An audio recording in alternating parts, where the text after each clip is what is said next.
মানব। ও ভাই, অতি মানব কাকে বলে?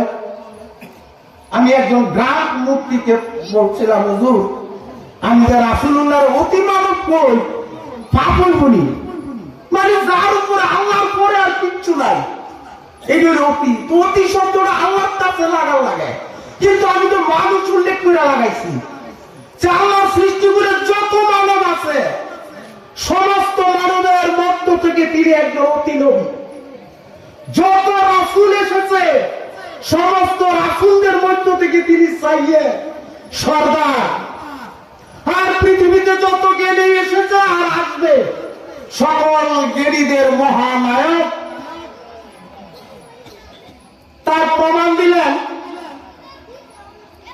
আমরা পৃথিবীবাসী এই রাসূল আসার আগে, এই কোরআন নাযিল হওয়ার আগে জানতাম এই চাঁদের নিজস্ব আলো তারা পৃথিবী লাইট অফ বিউটি হয়েছে না মাত্র। কিন্তু আমি চাঁদে গিয়ে দেখলাম এই জানি আল্লাহর রাসূলের সর্বপ্রথম বিশ্ববাসীকে শুনাইছেন হুয়াল্লাযী জাআলা শামসা দিয়ান। দিয়ান শব্দের অর্থ হলো প্রজ্বলিত আগুন। দাউদার করে যে আগুন জ্বলে এটাকে বলে দিয়া। আর শামসু শব্দের অর্থ সূর্য। সূর্যের যে আগুন আর তাপ, কিন্তু চাঁদের কইছে নূরা। আমার অর্থ চাঁদ নূরা। নূরার মানে সূর্য থেকে যে আলো আসে এটার প্রতিফলিত। আবার আল কোরআনের আরেক আয়াতে রাসূলুল্লাহর মুনিরা কইছে আল্লাহ। এই যে তাও এমন লাগছে মুখটা দেখছেন নাকি, এটার একটা প্রতিফলিত আলো। তাহলে আমি গবেষণা করে দেখলাম এই চাঁদের মাটি এই সূর্যের তাপ থেকে লাল, কমলা, হলুদ এই তিনটা রং চুষে রাখে। এইগুলো আমরা পৃথিবীতে থেকে এইটার আলোকিত দেখি। তাইলে তিনি এই কথা সত্য, শুধু সত্য নয় মহাসত্য। তাইলে রাসূলুল্লাহ সাল্লাল্লাহু আলাইহি সাল্লাম যে মেরাজ করেছেন ওইটাও সত্য। ও ভাই, নবুয়তের 13ই জিলহজ মাসে একদল কাফির আসলো রাসূলুল্লাহ সাল্লাল্লাহু আলাইহি সাল্লামের নিকট। তখন রাসূল বসা ছিলেন মিনায় জ্যোৎস্না রাত্রিতে। রাসূলুল্লাহ সাল্লাল্লাহু আলাইহি সাল্লামের সাথে ছিল আব্দুল্লাহ ইবনে মাসউদ, আর অনেক সাহাবা ছিল। কাফেররা এসে নবুয়তের দাবি করলো, রিসালাতের একটা প্রমাণ চাইলো। তারা বলল, আপনি যদি নবী হয়ে থাকেন তাহলে আপনার আঙ্গুলি দ্বারা এই চাঁদকে ইশারা করেন তো দেখি আপনার ইশারায় চাঁদে কিছু ঘটে কিনা। যদি চাঁদে কিছু ঘটে তাহলে আমরা বলবো আপনি সত্য নবী। তখন রাসূলুল্লাহ সাল্লাল্লাহু আলাইহি সাল্লাম এই শাহাদাত আঙ্গুলি দ্বারা এই চাঁদকে ইশারা করার সাথে সাথে এক খণ্ড পূর্ব দিকে আর এক খণ্ড পশ্চিম দিকে, হেরা পর্বতরা মাঝখানে। রাসূলুল্লাহ সাল্লাল্লাহু আলাইহি সাল্লাম বললেন, ইশহাদু ইশহাদু, তোমরা সাক্ষ্য দাও, তোমরা সাক্ষ্য দাও। দেখো কাফেররা বললো এটা জাদু। যখন আর কোনো ভাষা নাই, কথা নাই, দেখছে আর কি করব, টাল বাহানা শুরু করছে আর কয়টা জাদু। আমি একটা আয়াত পড়েছিলাম, ইয়া আইয়ুহান নাসু দুরিবা মাসালুন ফাস্তামিউ লাহ। আল্লাহ তার সৃষ্টি মানব জাতিকে ডাক দিয়ে বলেন, ও মানব জাতি, দুরিবা মাসালুন, আমি একটা উদাহরণ দিচ্ছি, ফাস্তামিউ লাহ। এটা কান লাগাইয়া শোন, এটা মনোযোগ দিয়া শোন, এটা চিন্তা ভাবনা করে শোন। ইন্নাল্লাযীনা তাদউনা মিন দুনিল্লাহ, তোরা যারা আমাকে বাদ দিয়ে অন্যকে ডাকস, অন্যের পূজা করস, লা ইয়াখলুকু যুবাবা, তারা একটা মাছিও সৃষ্টি করতে পারবে না। আমি শেষ করে দিচ্ছি, তারা তো একটা মাছিও সৃষ্টি করতে পারবে না। তোরা যাদের পূজা করো তাদের সামনে যা দেওয়া হয়, এই সামনে থেকে মাছিয়ে যা উঠাইয়া নেয় তা মাছির কাছে উদ্ধারও করতে পারবে না। এই একটা আয়াত বড় কাড়াইছে। এই মাসির কাছ থেকে উদ্ধার করে রাখতে পারবি না। দৌবা তালিবু আল মাতলুব।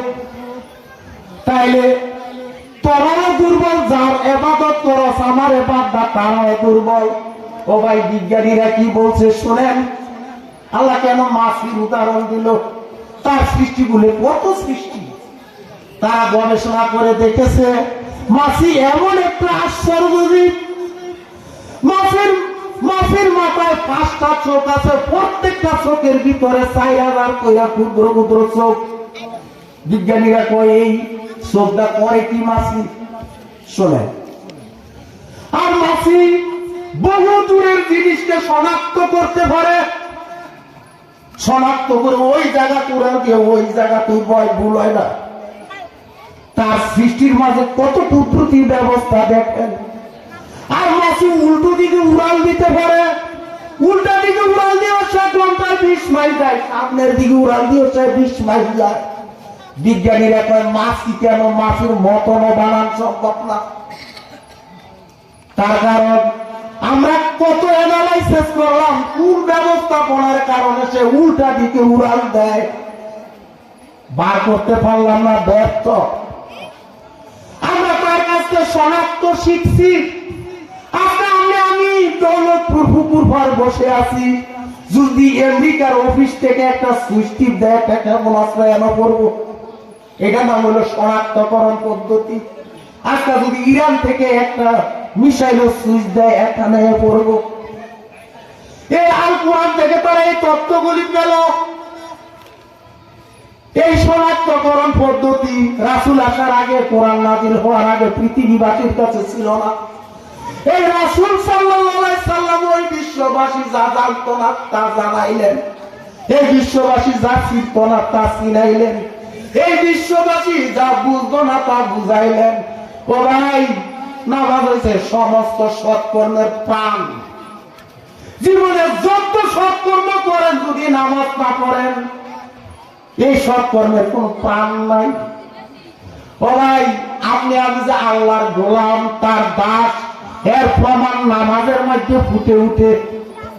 আল্লাহ অনেক কিছু সৃষ্টির পরে বলেছেন ফালাউলা তাশকুরুন, তবু কি তোরা আমার কৃতজ্ঞতা স্বীকার করবি না? আবার অনেক কিছু সৃষ্টির পরে এই কথা বলেছে লাআল্লাকুম তাশকুরুন। যেমন তোরা একটা হৃৎপিণ্ড বানাইছি, শেষে কি বলছে লাআল্লাকুম তাশকুরুন, যাতে তোরা আমার কৃতজ্ঞতা স্বীকার করস। ও ভাই, এই হৃৎপিণ্ডটার বয়ান করতে সারা রাত লাগবো। ও ভাই, আমাদের চারপাশে অক্সিজেনের বিশাল ভান্ডার, এই প্রশ্বাসের মাধ্যমে হৃৎপিণ্ডে নিয়ে জমাই।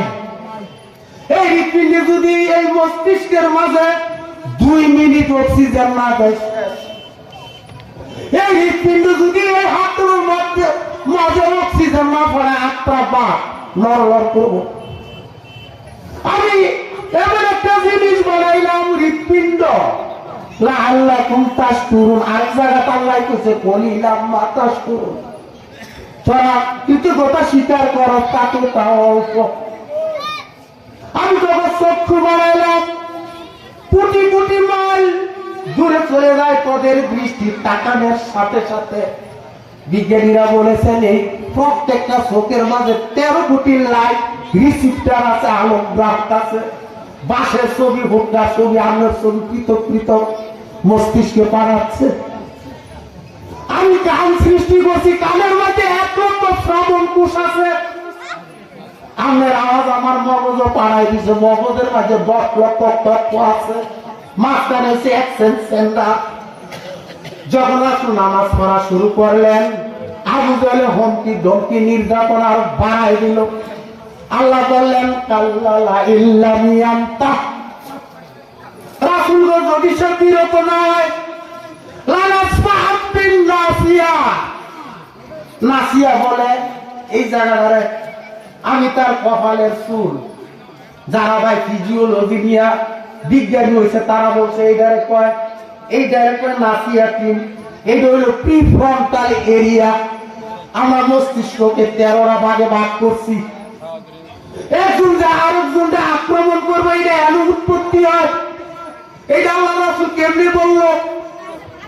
আরো তো অন্য জায়গা এত দরকার হইলে পাও দরকার হলো আল্লাহ বলছেন নাসিয়া এইটারে মস্তিষ্কের সামনে কপালের উপরে নাসিয়া তিন কাজিবাতি হতিয়া এই দুই পাপযুক্ত এলাকা এই দুই আগ্রাসনের সেন্টার।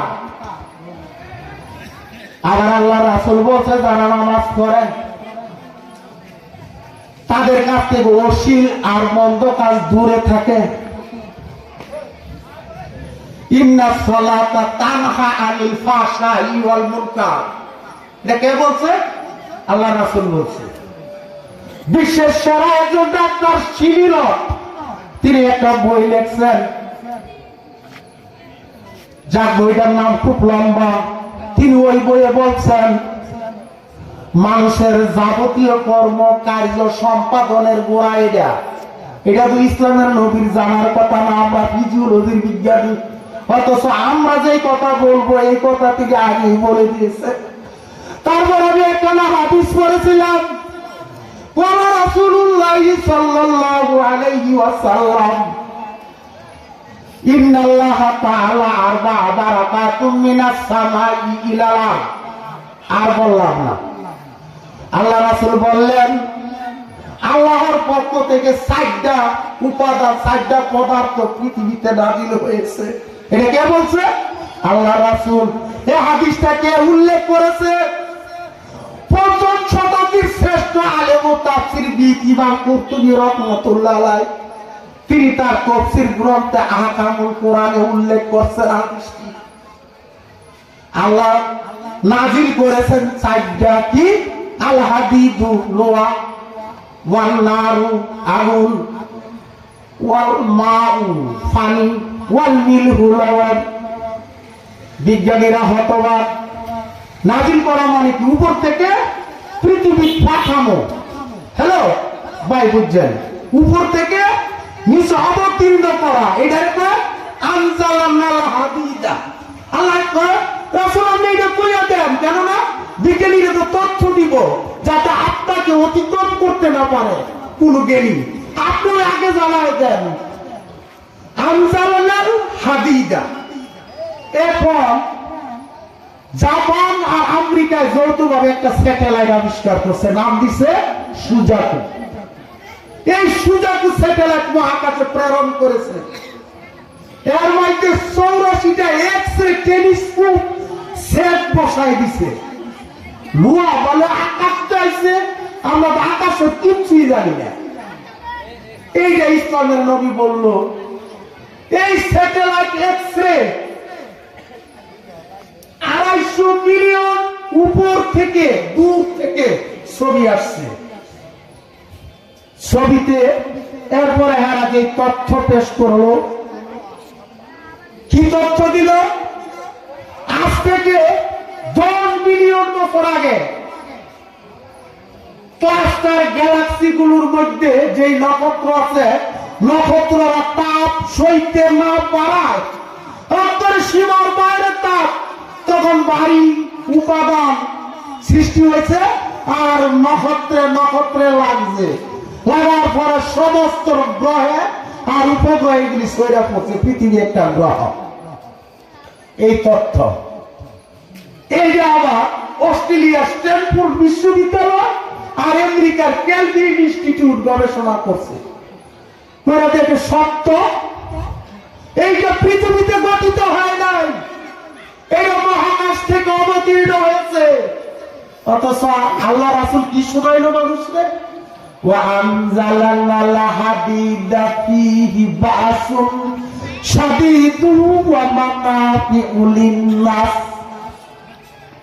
আল্লাহ রাসূল বললেন লোহা অবতীর্ণ করেছি। এটার অর্থ আল্লাহ বলছেন, রাসূল তেলাওয়াত করে শোনাইছে। এর অর্থ লোহা পৃথিবীতে নাযিল করা হয়েছে, এর মধ্যে আছে প্রচন্ড রণ শক্তি, আর মানুষের জন্য আছে বহু উপকার। ওয়া মানাফিউ লিন-নাস। ওই জার্মানের চ্যারিটেবল হাসপাতালের ডাক্তার জর্ডান অ্যান্ড্রেস উনি বলল ওয়া মানাফিউ লিন-নাস, কোরআনের কথা, মানুষের এত উপকার তিনি এই লোহাকে রক্তের শেষ কণিকার চাইতে 1000 গুণ ক্ষুদ্র করে ক্যান্সারে আক্রান্ত স্থানে ইনজেকশনের মাধ্যমে প্রবেশ করানোর পরে দেখা গেল ক্যান্সারের সেল ধ্বংস হয়।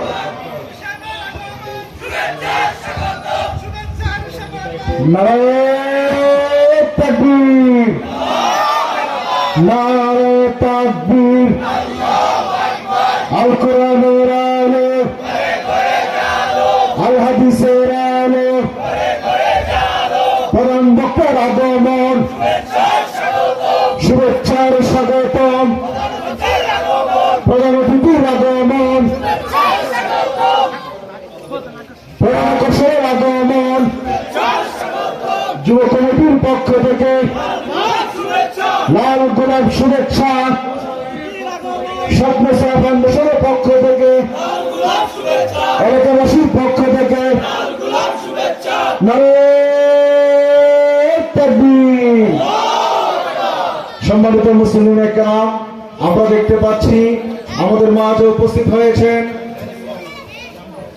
আন্তর্জাতিক মুফাসসিরে কোরআন ও বিশিষ্ট ইসলামী চিন্তাবিদ, আমাদের অত্র এলাকার গৌরব উজ্জ্বল কৃতি সন্তান, হাজারো আলেমের উস্তাদ। আমরা এখানে যারা আছি, বিশেষ করে আমাদের সকলের উস্তাদ হযরত মাওলানা মুতালিব হোসেন বরকতি সাহেব দামাত বরকাতুহুম মাদাজিরুল আলিয়া, আমরা হযরতকে দৌলতপুর স্বপ্ন ফাউন্ডেশন ও যুব সমাজের উদ্যোগে আয়োজিত আজকের মাহফিল কমিটির পক্ষ থেকে আন্তরিক শুভেচ্ছা অভিনন্দন জানাচ্ছি।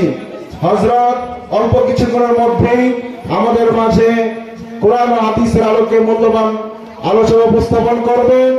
যারা এখনো রাস্তায় আছেন, ঘোরাফেরা করছেন, মেহেরবানি করে আমরা সকলেই সামনের নিচে চলে আসি, সময় নষ্ট না করি।